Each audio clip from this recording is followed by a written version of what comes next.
The morning they wheeled me into surgery, I looked up at the ceiling and thought about my daughter Janet. Not because she was there. She was 20 minutes away, showing a house to a client. I know this because later, when a nurse pushed my wheelchair past the second-floor window, I saw her car in the parking lot. She was in the building. She just was not on my floor. But I am getting ahead of myself. I have been a math teacher for 36 years, and if there is one thing I have written on more papers than any other, it is this: show your work. So let me show you mine. Welcome to this channel. Get comfortable, because this story is going to stay with you. Drop a comment and tell me where you are listening from. Hit that subscribe button if you have not already. I promise you, this one earns it. My name is Dorothy Ashford. Most people call me Dot, though I have never entirely understood why a woman with a perfectly good name needs to be shortened to a punctuation mark. I am 77 years old. I live alone in a craftsman house on Hawthorne Street in Portland, Oregon. I have taught mathematics to over 4,000 students. I know the exact distance between a promise and a kept promise, and I can tell you, it is not a straight line. My husband, Frank, died 3 years ago on a Tuesday morning in January. He was sitting in the kitchen. The kitchen he painted yellow because he said kitchens should feel like morning, and he simply did not get up again. My 3 children flew in for the funeral, stayed 4 days, and returned to the lives they had built at a safe distance from mine. That is not a complaint. That is a measurement. I kept the kitchen yellow. I kept his reading glasses on the shelf by the door. I kept the mint plant on the windowsill above the sink, the one he started from a cutting the spring before he died, because it was alive, and because watering it every morning gave me a reason to stand at that window and look out at the street he loved. 7 weeks before my surgery, I called my 3 children, both knees. A double replacement. 36 years of standing on concrete classroom floors will do that. Doctor. Fam, my surgeon, a careful woman in her early 50s, told me it was very standard. She said it the way surgeons say very standard when it is not their body on the table. I nodded. I have been nodding at people for 77 years. 7 weeks. I want you to hold that number. Not 7 hours. Not 7 days. 7 full weeks. 49 days. During which any one of my 3 children could have circled a date, rearranged a meeting, driven or flown to Portland, and simply sat with their mother before she went under general anesthesia at 77 years old. I am going to tell you what each of them did with those 49 days. Stephen, my oldest, 52, software engineer in Seattle. A 3-hour drive, or a 1-hour flight, depending on how motivated you are. Stephen schedules everything in his phone. He has a calendar reminder to call me every other Sunday. I know this because he once accidentally shared his screen during a video call and I saw it. Call Mom recurs bi-weekly, 90 minutes before grocery pickup. He called right on schedule. He said, "Do not worry, Mom, we will all be there."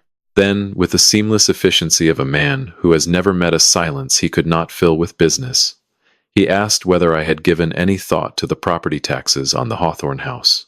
The neighborhood was changing, he said. Property values were going through the roof. I told him my taxes were perfectly in order. I have been a math teacher for 36 years. My taxes have never once been late. Janet, my middle child, 46, lives right here in Portland, 20 minutes from my front door. She is a real estate agent, which means she is professionally trained in making promises about properties she does not personally intend to maintain. She sent me a voice message. 5 minutes and 11 seconds. I listened to it twice, not because it was moving, but because I kept waiting for a concrete plan to appear. She was so sorry about the timing. Work had become absolutely impossible. Her husband Brian had a work thing. The kids had school things. She would absolutely, certainly, definitely figure it out. She used the phrase, of course, Mom, 4 times in 5 minutes.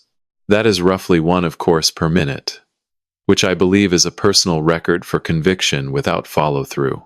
And then there was Lily, my youngest, 31, a travel blogger. which as far as I can determine means she photographs herself in beautiful places and writes captions that begin with the word so. She called me from Barcelona on a Wednesday afternoon, 3 weeks before my surgery. I was watering the mint plant and felt a warmth when her name appeared on the screen. The kind of warmth you feel at the sight of something you love, even when it has let you down more times than you can count. She asked how I was feeling. I said nervous but ready. She said that was good. Then she paused. A very particular pause I have known since she was 19. She was in a bit of a situation. Her travel fund was short. Could I help her out? She is 31 years old. I said yes, because I am her mother and I have always said yes. I transferred the money while she was still on the call. She said, "Thanks, Mom. Take care," and hung up.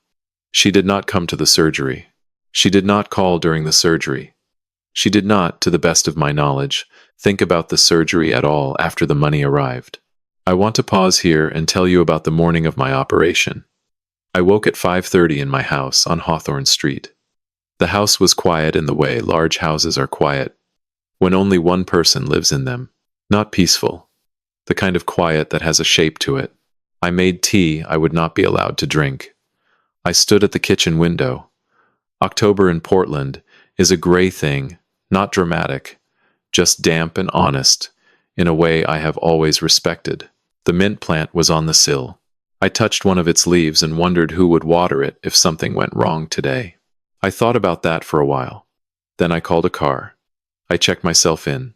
I handed my phone to a nurse. They wheeled me down a hallway that smelled of disinfectant and distance.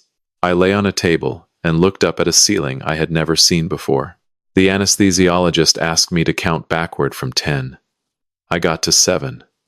In 36 years of teaching, I never once left a problem unfinished. But that morning, someone else had to finish counting for me. I woke up to fluorescent light and the sound of something beeping near my left ear. My mouth was dry. My legs felt like they belonged to someone else, someone who had been in a minor car accident and was not yet ready to discuss it. A nurse was adjusting something on a stand beside my bed. She smiled at me with the efficient gentleness of a woman who had welcomed several thousand people back from anesthesia and knew exactly what each of them needed, which was water and silence, in that order. She gave me both.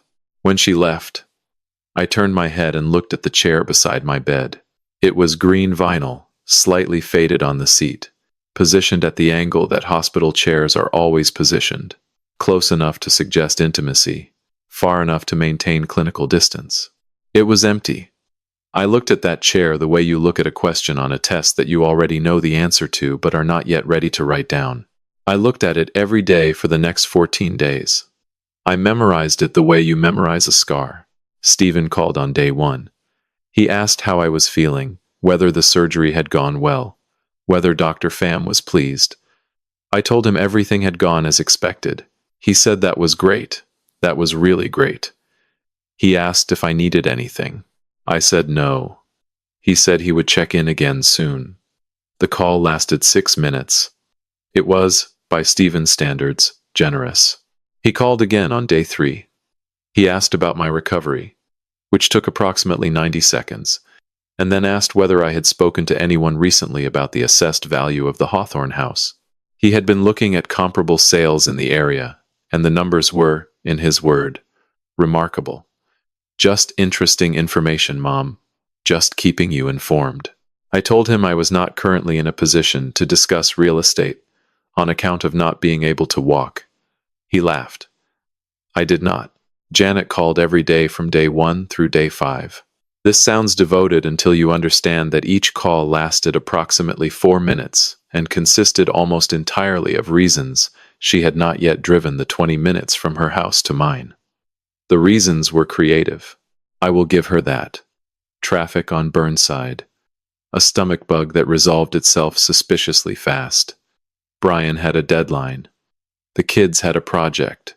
A parent-teacher conference that she could not possibly reschedule, which I found privately interesting, given that I spent 36 years on the other side of those conferences, and they are in fact very easy to reschedule.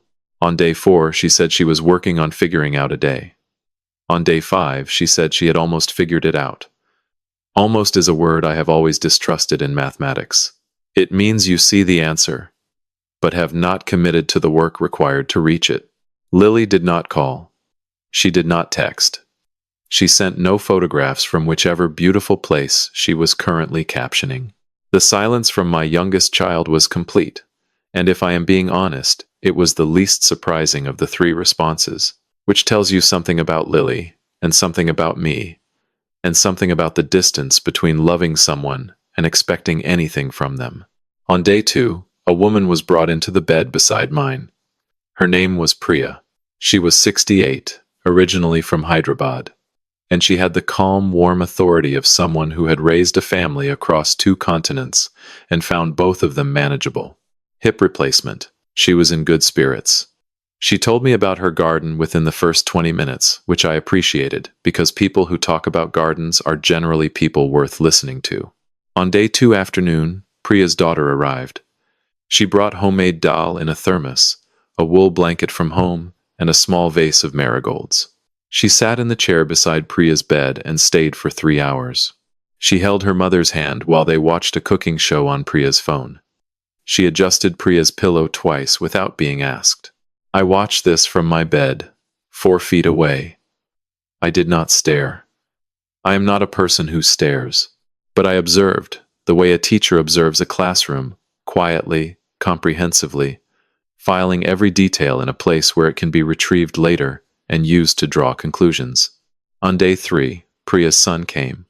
He brought books and a crossword puzzle and a container of rice pudding. On day 4, a different daughter. Flowers again. A new blanket.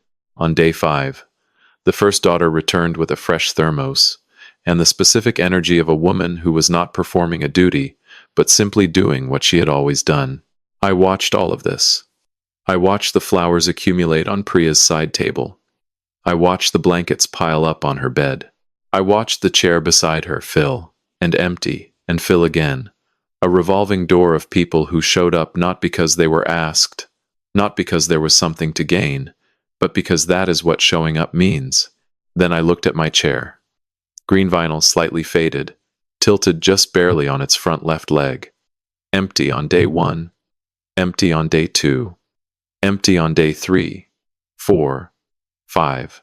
The flowers on my side table were the ones the hospital provided, which is to say, no flowers at all.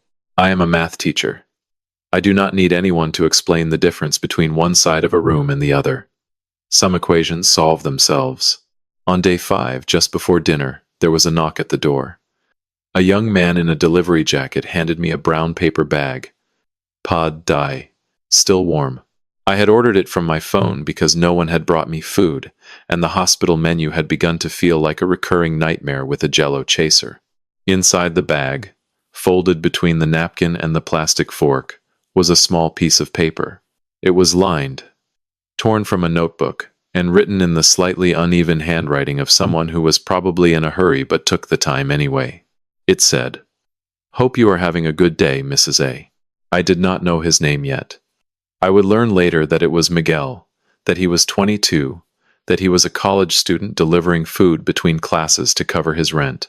I would learn many things about Miguel in the days that followed. But in that moment, all I knew was this. A stranger who owed me nothing had left me a kinder note than any of my 3 children had managed in 5 days. I folded the paper carefully. I placed it on my bedside table, next to the cup of water no one had thought to refill. And I kept it there for the next 9 days. Like a bookmark in a story I was still deciding how to end. On day 6, Miguel brought pho. Inside the bag, another note. Same lined paper, same slightly hurried handwriting. It said, "Still rooting for you, Mrs. A." I held that note for a moment longer than was probably necessary. A 22-year-old delivery driver, a boy whose name I had only just learned from the receipt stapled to the bag, was checking on me with more consistency than 3 people who share my blood. I placed the second note next to the first on my bedside table. 2 small pieces of paper, 2 complete sentences. More than Lily had managed in 6 days. That evening, after the last nurse check, Priya and I lay in the half-dark of our shared room. The hallway light made a thin stripe across the floor between our beds. Priya was quiet for a while, which was unusual for her. And then she said something I have thought about every day since. "Dorothy," she said, "in my country, we do not wait for our parents to ask. We just show up. But I have lived in America for 30 years now, and I have learned that things are different here. Children love differently." She paused. "The ones who do not show up love you too. They just have not learned how." I lay there in the dark and turned that sentence over in my mind, the way I used to turn over a math problem that was almost right but not quite.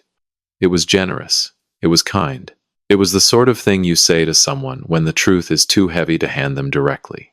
I appreciated it. I also knew, with the quiet certainty of a woman who had graded 40,000 tests, that some students do not learn because they cannot, and some do not learn because they have decided it is not worth the effort. Janet called that same evening. She said she was definitely coming on day 9. She said it with the specific emphasis people use when they have already failed enough times that the next promise requires additional punctuation.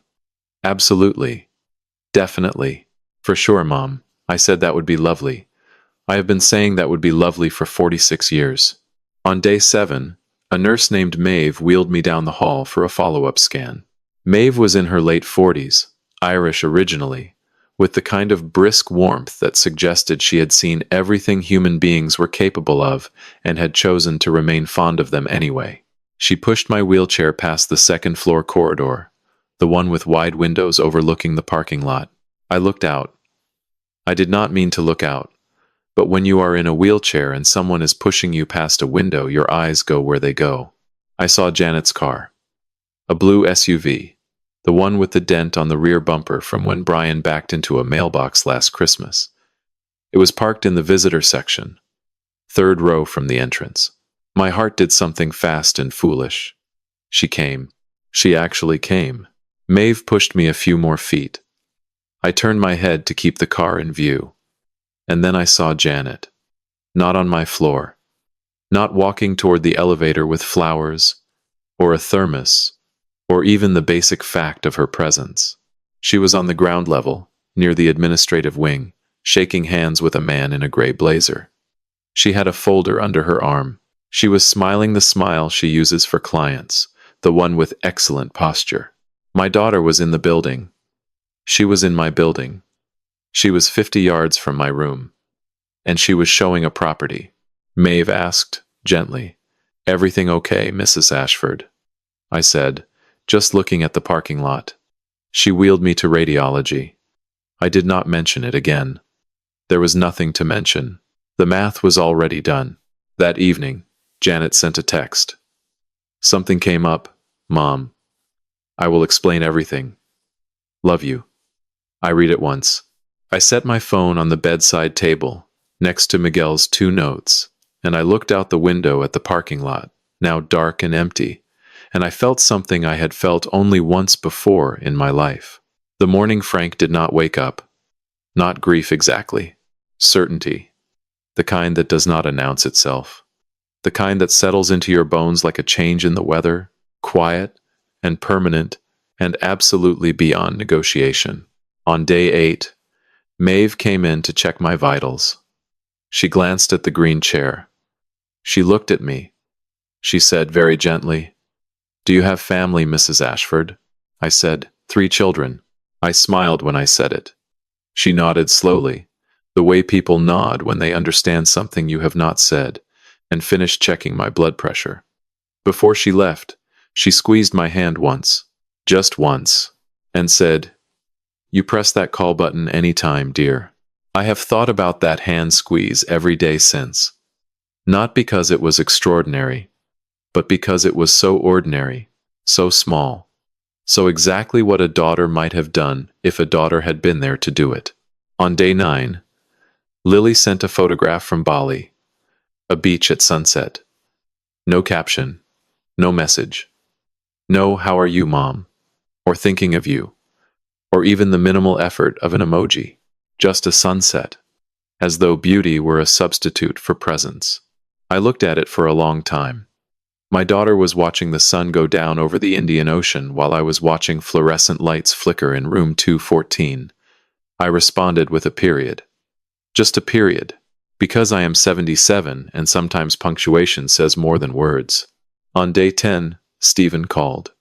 He asked about my recovery for approximately 2 minutes, and then asked whether I had an estate plan in place. Just being practical, Mom. Just thinking ahead.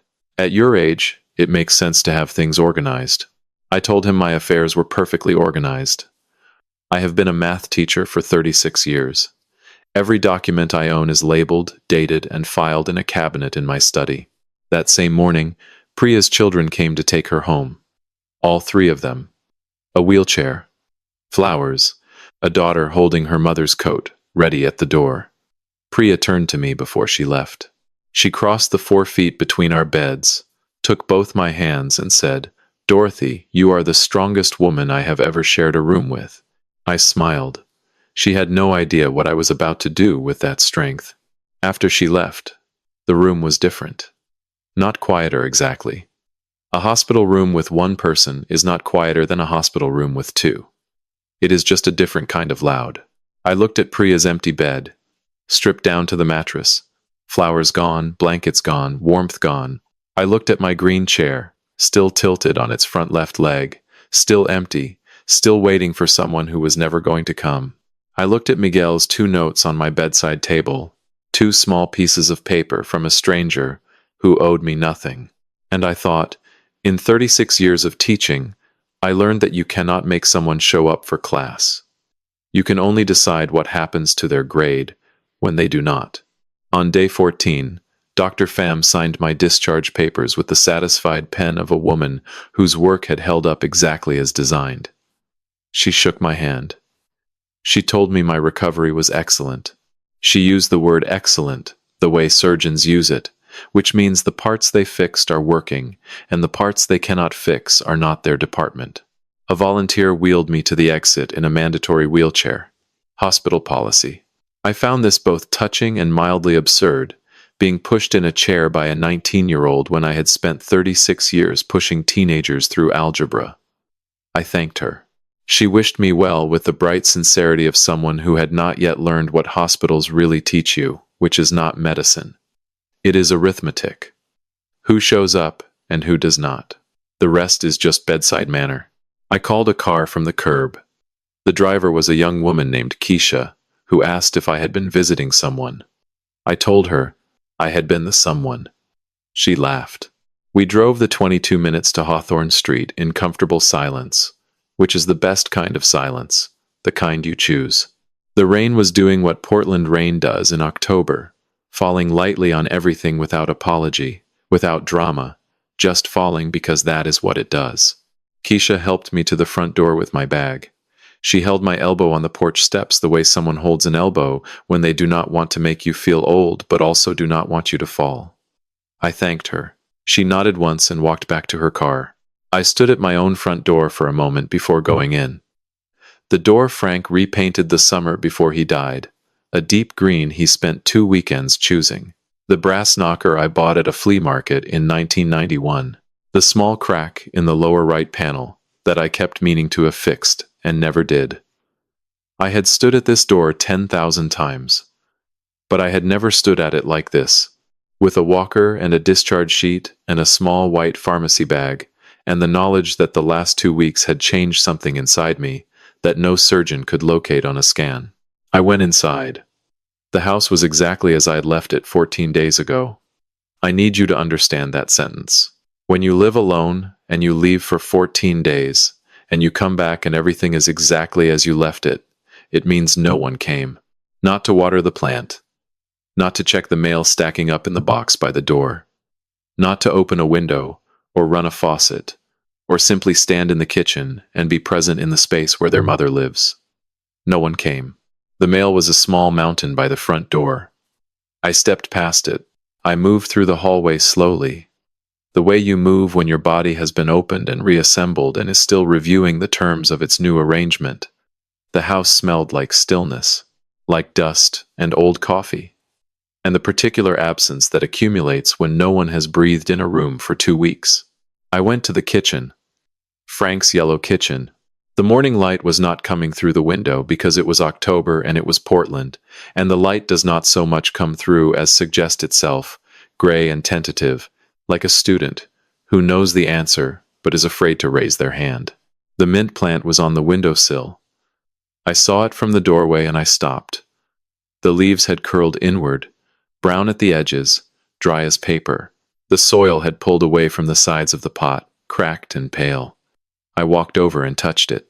I turned on the faucet and held the pot under the water and watched the water run through the dead soil and out the bottom into the sink. It was too late. I knew it was too late before I turned on the faucet. I am a math teacher.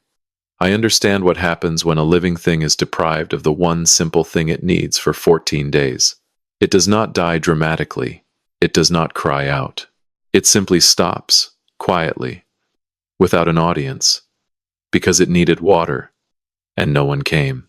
I set the pot in the sink. I left it there. I filled the kettle. I set it on the stove. I stood at the window and looked out at Hawthorne Street through the space where the mint plant used to be. The neighbor's maple had dropped most of its leaves while I was gone. The sidewalk was covered in yellow and rust. A man walked past with a dog. A car turned the corner. The world had continued perfectly well without my participation, which is something you learn at 77, and something you never quite get used to. The kettle whistled. I made tea. I carried it carefully to the kitchen table and sat down. On the table, exactly where I had left it 14 days ago, was a math test. Marcus Rivera, sophomore, 2003. The test had a red A+ at the top in my handwriting, and in the margin, in the careful block letters of a 16-year-old who was not accustomed to getting things right, he had written, "Thank you, Mrs. Ashford. You are the first person who believed I could do this." I have kept that test on my kitchen table for 22 years. Not because it was the best grade I ever gave, because it was the first time I understood what teaching actually was. It was not equations. It was not theorems. It was the act of showing up every single day for someone who needed you to believe in them before they could believe in themselves. I looked at that test for a long time. I looked at the dead mint plant in the sink. I looked at the mail by the front door, and the empty hallway, and the yellow kitchen that Frank painted because he wanted mornings to feel like mornings. And then I picked up my phone. Not Stephen, not Janet, not Lily. I called Eleanor Marsh, my attorney of 19 years. Eleanor is a patient woman, precise and thorough, two qualities I have always valued, having spent my career surrounded by teenagers who were neither. She answered on the third ring. I told her what I needed. I spoke for 14 minutes without stopping. She listened the way good attorneys listen, which is the way good teachers listen, completely and without interruption. When I finished, she was quiet for a moment. Then she said, "Dorothy, are you sure?" I told her I had been sure since I saw Janet's car in the parking lot. She said she would draw up the documents. I thanked her. I hung up. I drank my tea. Outside the kitchen window, Portland was doing what Portland does in October, raining gently on everything, whether anyone was watching or not. I looked at Marcus Rivera's test. I looked at the dead mint plant, and I thought about what it means to grade someone not on what they promised, but on what they turned in. Let me tell you something about math teachers. We do not react. We respond. There is a difference, and in 36 years of teaching, that difference is the only thing that kept me from losing my mind in a room full of 15-year-olds who believed that fractions were a form of punishment. Reaction is a slammed textbook, a raised voice, a red mark across a paper that says more about your frustration than their mistake. Response is measured. You look at the problem. You identify what went wrong. You design the correction. You administer it at the appropriate time, in the appropriate dosage. You do not grade a test in anger. You grade it in arithmetic. Eleanor had the documents ready in 3 weeks. I signed them at her office on a Wednesday morning, in a room that smelled of coffee and old leather, with a pen that felt heavier than it should have. She watched me sign each page. When I finished, she said, These are final unless you instruct me otherwise. I said I understood. She put the papers in a folder. The folder went into a cabinet. And that was that. 6 weeks after my discharge, I called all 3 of my children and invited them to dinner. I want to be precise about my intentions that evening. I was not performing weakness. I was not baiting a trap. I was doing something simpler and more honest than either of those things. I was cooking dinner for my children and watching what they did with the invitation, the same way I once handed out tests and watched what my students did with the questions. I made chicken pot pie from scratch. Frank's recipe. The one with the rosemary crust he spent 3 Thanksgivings perfecting before he got it right. I will not say more about that recipe than this. Some recipes are memories, and I was generous enough to share mine. I set the table with the good placemats. I put on Norah Jones, low, the way Frank always played it, just above silence. I was, by every visible measure, a warm 77-year-old woman who was simply glad her family was coming. Stephen arrived first. He always arrives first, because Stephen understands that arriving first is itself a statement of reliability. He came through the door, with a bottle of white wine that I suspect cost $45, and the particular energy of a man who has rehearsed his entrance in the car. He hugged me. He held it a beat longer than usual. Then his eyes moved. Across the living room, the built-in bookshelves, the original hardwood, the fireplace mantel, into the kitchen, the countertops, the appliances, back to the living room.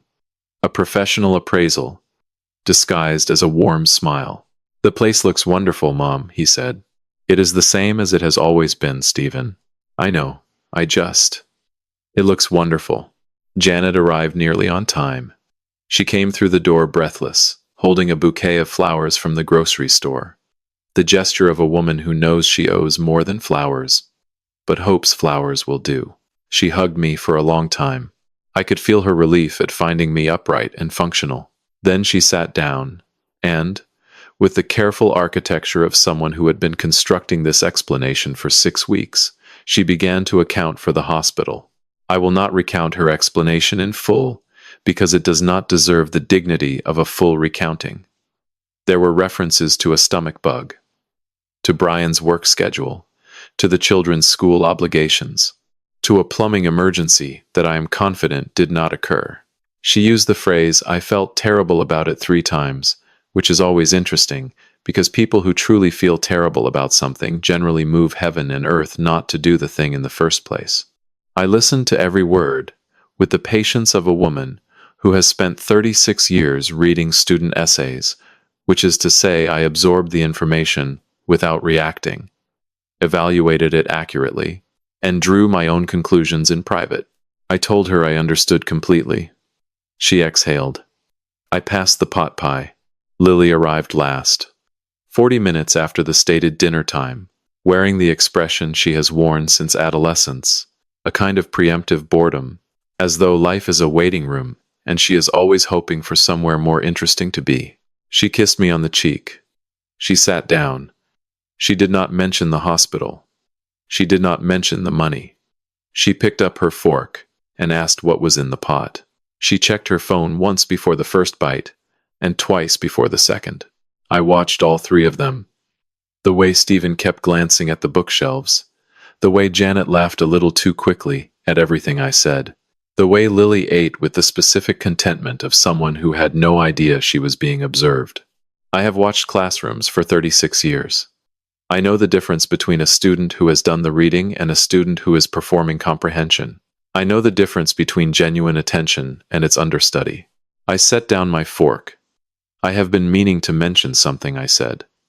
"Since the surgery, it got me thinking. At 77, it does not hurt to get your affairs in order. I have been working with Eleanor on some things, just making sure everything is where it needs to be when the time comes." The table shifted. Not dramatically. A slight adjustment of posture. A fork paused midway to a mouth.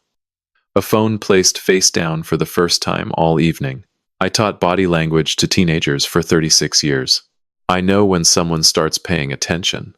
And I know the difference between the attention that comes from caring and the attention that comes from calculating. Stephen said, very carefully, "That sounds very sensible, Mom." Janet said, "Of course, that is so responsible of you." Lily looked up from her plate for the first time since she arrived. I picked up my fork. "More pot pie," I said. The evening continued. We talked about the weather and the neighbors and whether the maple out front needed trimming. I was warm. I asked about their lives. I laughed at the right moments. I did not mention the hospital, not once. Not a sideways reference. Not a careful silence. Not even the particular look that signals something unsaid. I gave them nothing to defend against, nothing to apologize for, nothing to negotiate with.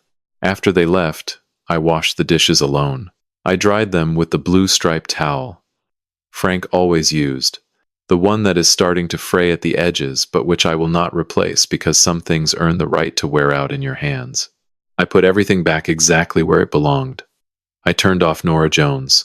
I stood in the kitchen for a moment, in Frank's yellow kitchen, and I thought, the most important tests are the ones you do not know you are taking. My children had just taken theirs. The grading had already been done in October, by a woman in a hospital bed who saw her daughter's car in a parking lot and understood, with the clarity of someone who has spent a lifetime solving for the unknown, exactly what the answer was. They just did not know it yet. What happened next unfolded over the following months, with the slow, precise inevitability of a proof you have already solved, but must still write out, step by step, so the work is shown. Stephen began calling every Sunday at 9 in the morning. Not 9:15, not 8:50, 9. He asked about my health. Good. My knees. Better every week. My appetite. Excellent, Stephen. I made soup again. And then, as reliable as the third step in a long division problem, he would find a way to mention the house. A property on Belmont had just sold for way over asking. Just interesting. A developer was buying up Craftsman Homes on Division Street. Just something he noticed. Had I spoken to a financial advisor lately? Just being practical, Mom. I said interesting. The way I have always said interesting, when a student gives me an answer, that is technically not wrong, but reveals more about their priorities than their understanding. I let him talk. I asked about his work. I was warm. Janet began appearing on Wednesdays with groceries. Real groceries. The particular brand of Earl Grey I drink. The wheat bread from the bakery on Hawthorne that I once mentioned liking 3 years ago. Actual, considered, thoughtful groceries. She would come in, put them away in the right cabinets without asking where things went, and sit with me at the kitchen table for an hour, sometimes 2. She was warm and present, and genuinely pleasant company. And sitting across from her in Frank's yellow kitchen on those Wednesday afternoons, I felt something I had not expected to feel. Not anger. Not satisfaction. Grief. The particular grief of watching someone become the person they were always capable of being, and understanding that they became that person not because of love, but because of a sentence about an attorney. The version of Janet who might have come on day 3, or day 7, or even day 12. The Janet with the groceries and the genuine attention and the way she remembered which cabinet the tea belongs in. She was right here all along. She had always been right here, 20 minutes away, capable of everything she was now doing. She simply had not done it when the only thing at stake was her mother in a hospital bed with 2 new knees and a green vinyl chair that never stopped being empty. That was the part that cost me something I still have not fully named. Lily even texted. Short messages, grammatically approximate, but messages. Hey Mom, how are you? Cold out there, stay warm. And once, memorably, a photograph of a sunset with no accompanying text whatsoever, which I believe was her version of poetry. I responded to every message with a full sentence and appropriate punctuation, because I am 77 years old, and I was raised to finish what I start, including sentences. They called, they visited, they performed the devotion they should have offered freely, now offered as an investment. I accepted every visit. I cooked. I laughed. I asked about their lives. I never mentioned the hospital. Not once. Not a single reference, not a sideways comment, not even the careful silence that teaches more than words. I gave them nothing to defend against. The hospital had happened. I had processed it alone, the way I have processed most things in my life. I did not need them to apologize. I needed them to understand. And understanding, in my experience, is best achieved, not through conversation, but through consequence. The consequence was already written. Eleanor had the papers. And then, on a Tuesday afternoon in late February, my phone rang. It was Lily. This was unprecedented. Lily does not call on Tuesdays. Lily does not call on most days. She asked, without preamble, whether I wanted to get coffee sometime, just the two of us. She said she had been thinking about things, and then she said something that landed differently than anything else had landed in months. I feel like I do not really know you, Mom. Is that a weird thing to say? I sat very still. It was, in fact, not a weird thing to say. It was the truest thing she had said to me in recent memory. It was also, I noted, with the detached clarity of a woman who had already signed her paperwork approximately 5 months too late. But I am her mother, and I am 77, and the cherry blossoms on Hawthorne Street were beginning to consider their options. It is not a weird thing to say, I told her. I would like that very much. We met at a small cafe on Division Street the following Saturday. She ordered pancakes. I ordered eggs and toast. We talked for 3 hours in a way we had never quite talked before. Not about money, not about inheritance, not about the careful performance of family duty. Just talking. She asked me about teaching. What I actually did. What it was like to stand in front of 30 teenagers every morning for 36 years. She asked about Frank, how we met, what he was like when he was young, in a way that suggested she was genuinely curious and had always slightly forgotten to ask. I told her about the bridge club where I met Frank in 1976, how he asked me to dance and stepped on my foot and apologized for the rest of the evening. I told her about Marcus Rivera's test, the A+, the note in the margin. I told her about the first day I walked into a classroom and my hands were shaking so badly I could not hold the chalk. She listened. She laughed in the right places. She said, "I did not know any of that." "You did not ask," I said, gently, without accusation, simply accurately. She was quiet for a moment. Then she said, "I am sorry I did not come to the hospital, Mom. I have been trying to figure out how to say that for months." I looked at her across the table. My child, pancakes going cold, and I felt the full, complicated weight of being a parent. The love that does not require deserving. The wound that does not require drama.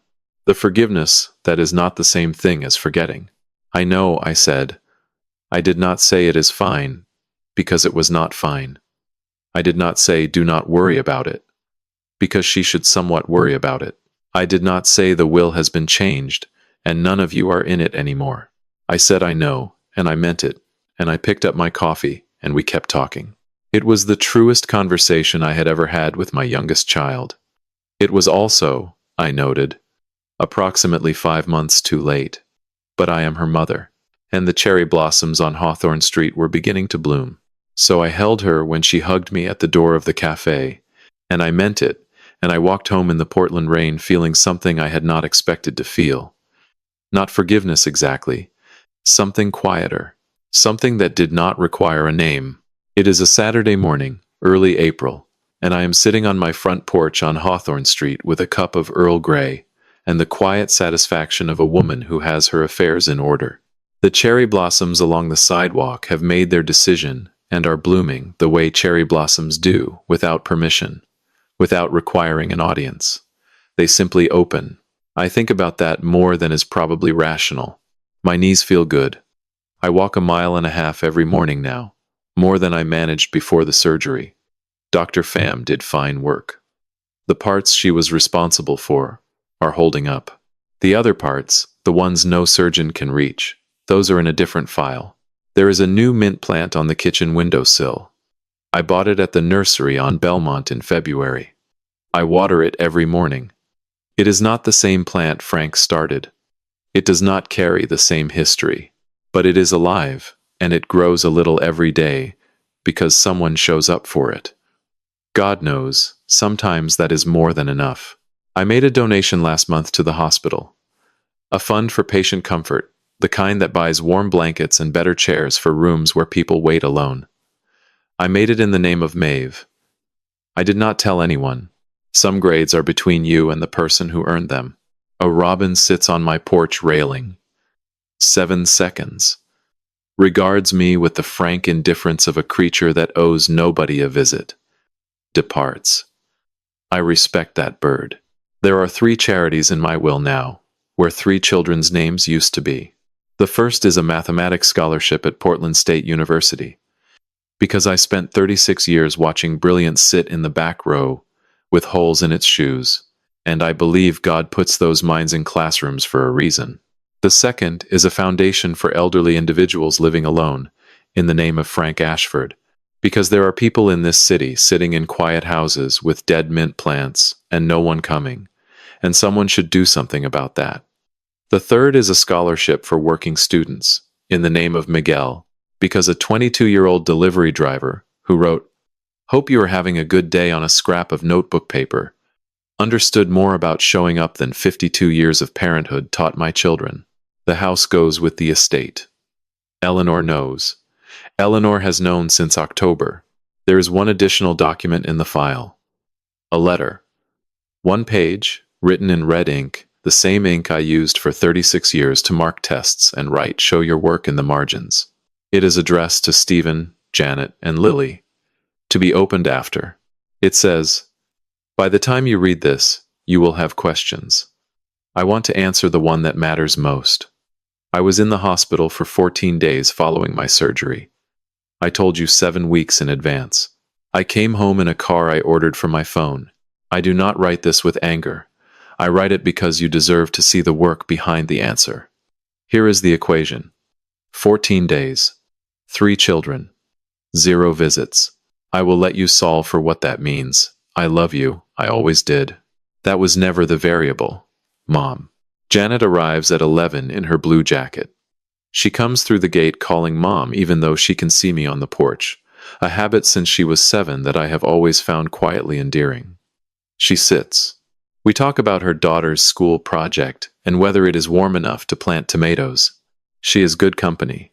She always was, when she came. I look at her over my teacup. She has Frank's eyes. She laughs at the right moments. And she is, sitting here in the April light in her blue jacket, genuinely lovable. I love her. You can love someone and still change your will. You can love someone and still let consequences be consequences.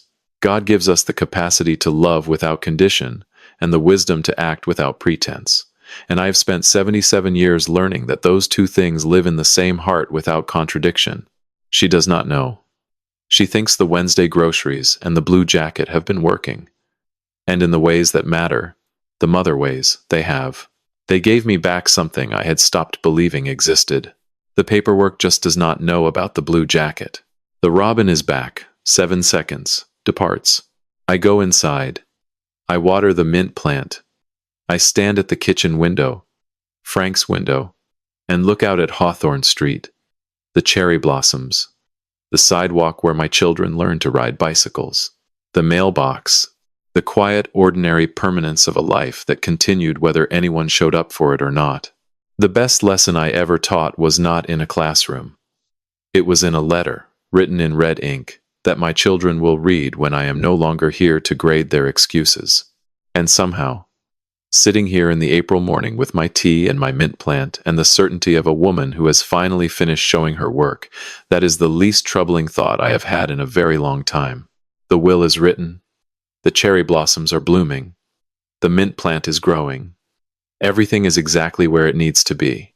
If this story reached somewhere inside you, if it made you think about someone sitting alone right now who should not have to, do something with that feeling.